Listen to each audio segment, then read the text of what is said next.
السلام علیکم، امید ہے آپ سب خیریت سے ہوں گے۔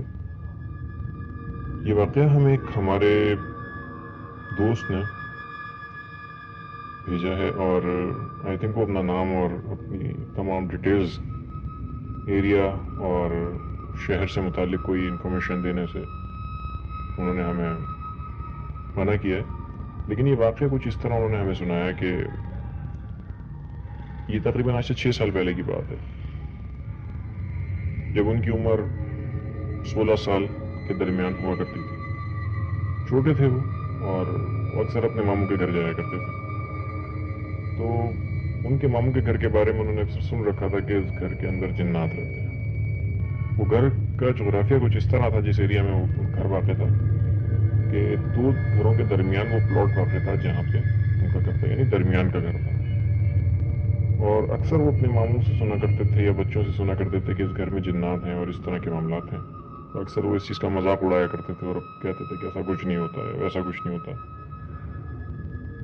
لیکن ایسا ان کے سامنے ہوتا رہتا تھا کہ جیسے انہونے واقعات، جس طرح ہم کہہ سکتے ہیں کہ اچانک کسی چیز کا گر جانا، دروازہ کھلنا بند ہو جانا، اور ٹیوب لائٹوں کے بٹن بند ہو جانا، اس طرح کے کچھ واقعات ہوتے تھے۔ ٹنکی ہے، اس میں پانی بھر رہا ہے، لیکن پانی نارمل ہے، لیکن وہ اوور فلو ہو کے اتنی تیزی سے گرنے لگتی تھی کہ رکتی نہیں تھی، پانی گرتا رہتا تھا، بعض اوقات پانی بھر جاتا تھا۔ اس طرح کے کچھ واقعات ان کے سامنے آتے تھے، لیکن اس کو وہ اپنا وہم سمجھ کے بھلا دیتے تھے۔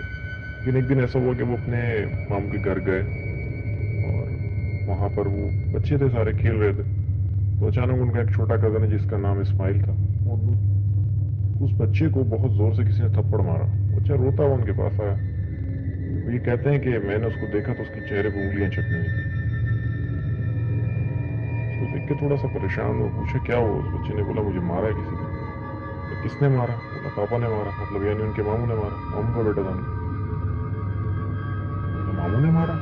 کیسے مار سکتے ہیں؟ پتہ کیا، پتہ چلا ماموں تو آفس گئے ہوئے 6 بجے آئیں گے، یہ واقعہ 3 بجے پیش آیا۔ پریشان ہوئے کہ ایسا کیسے ہو سکتا ہے۔ پھر اچانک ایک دن ایسا ہوا کہ ان کا کزن، سارے بچے یہ لوگ کھیل رہے تھے، ان کا کزن کچھ بولنے گیا کہ میں کھانا کھا کے آتا ہوں۔ وہ جیسے ہی دوسرے کمرے میں گیا تو وہاں پر انہوں نے گیٹ کھولا تو سامنے ایک بچہ بیٹھا ہوا تھا۔ وہ بچہ بھاگا دوسرا اور نکل کے کہیں کا کہیں نکل گیا، گھر میں ہی کہیں جا کے چھپ گیا۔ اب اس کو ڈھونڈ رہے ہیں، بچہ نہیں مل رہا۔ انہوں نے پکارا بیٹا اسماعیل کہاں ہو بھائی کہاں ہو، لیکن وہ بچہ مل کے نہیں دیتا تھا۔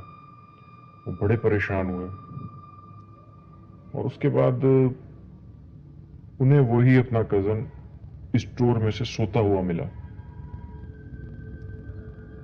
انہیں بڑی حیرت ہوئی، بڑے پریشان ہوئے کہ ہم نے تو اس کو کہاں بھیجا تھا اور یہ کہاں ہے، یہ ہمیں کہاں ملا۔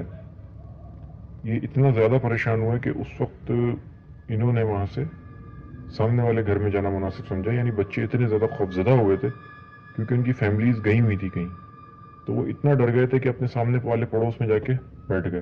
میں کہا کہ جب تک ہمارے بڑے نہیں آ جاتے جب تک ہم گھر نہیں جائیں گے۔ اور جب ان کے گھر والے آئے تو انہوں نے ان کو تمام یہ واقعات بتائے۔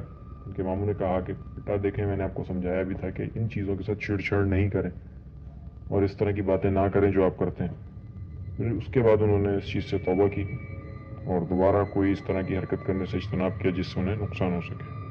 یہ ایک مختصر سی واقعہ تھا جو ہم نے آپ سے بیان کیا، امید ہے آپ کو اچھا لگا ہوگا۔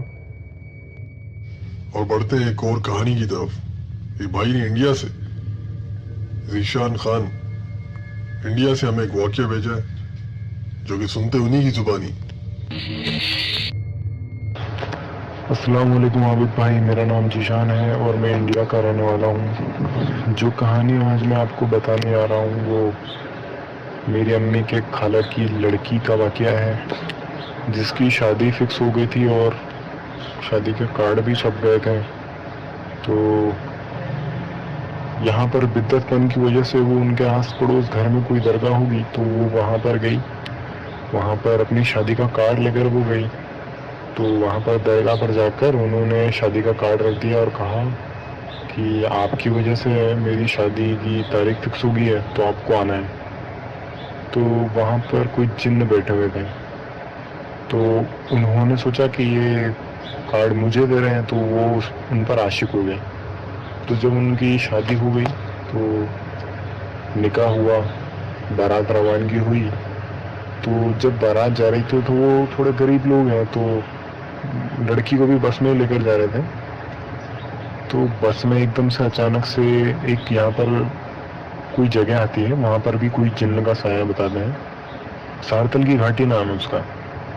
تو وہاں پر ایک دم سے پتہ نہیں ان کو کیا ہوا کہ وہ بس میں سے آگے بیٹھی ہوئی تھی, تو وہاں سے وہ اٹھ کر آ گئی اور بس میں جو باراتی بیٹھے ہوئے تھے مردانہ آواز میں ان پہ چلائی زور زور سے اور کہاں لے کے جا رہا ہوں مجھے, اور انہوں نے جو ان کے پاس بیٹھے تھے ان کے تماچے مارنا چالو کر دیا.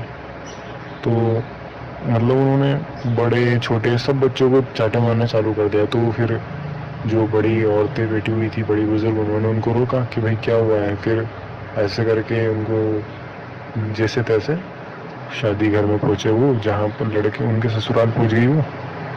تو وہاں پر کچھ پوچھا ان سے, تو وہاں جاتے ہی وہ بے ہوش ہو گئی ایک دم, ان کو کچھ یاد نہیں تھا. پھر بے ہوشی کی حالت سے جب وہ باہر آئی تو ان کو پانی وانی پلایا, پوچھا کیا ہوا, تو سوچا کہ کوئی نہیں, شادی کی وجہ سے شاید ایسا کیا ہوگا. تو ان لوگوں نے کچھ بھی نہیں کہا. تو جب ان کا شوہر آیا ان کے کمرے میں تو بیٹھ گئی وہ, اور مطلب جو مردانہ آواز میں بولی کہ اگر تو نے اس کے شوہر سے کہا انہوں نے کہ اگر مردانہ آواز میں کوئی جن تھا, وہی بول رہا تھا کہ اگر تو نے اس کے ساتھ کچھ کرنے کی کوشش کی تو میں اسے جان سے مار دوں. اور پھر ایسے ہی 3-4 ہفتوں تک چلتا رہا, جن وغیرہ پریشان کر دیا ان کو, اور آخرکار لڑکے والوں نے رشتہ توڑ دیا ان سے, اور آج وہ گھر پہ ہی ہے اور سوتی رہتی ہے. آج بھی ان کے جن لگے ہوئے ہیں, کھانا نہیں کھاتی وہ, ایک دم سوتی رہتی ہے اور کچھ اکیلے بڑبڑاتی رہتی ہے, کانچ میں دیکھ کر باتیں کرتی ہے اور خود کو نہارتی رہتی ہے وہ. مطلب ایسے ہی کام کرتی رہتی ہے وہ, کوئی ان سے زیادہ بولتا نہیں. اگر کوئی کچھ کہتا ہے تو وہ اس کو مارنے دوڑتی ہے. وہ نہیں کرتی, دراصل ان کے اندر کا جو جن ہے وہ سب یہ کام کرتا ہے.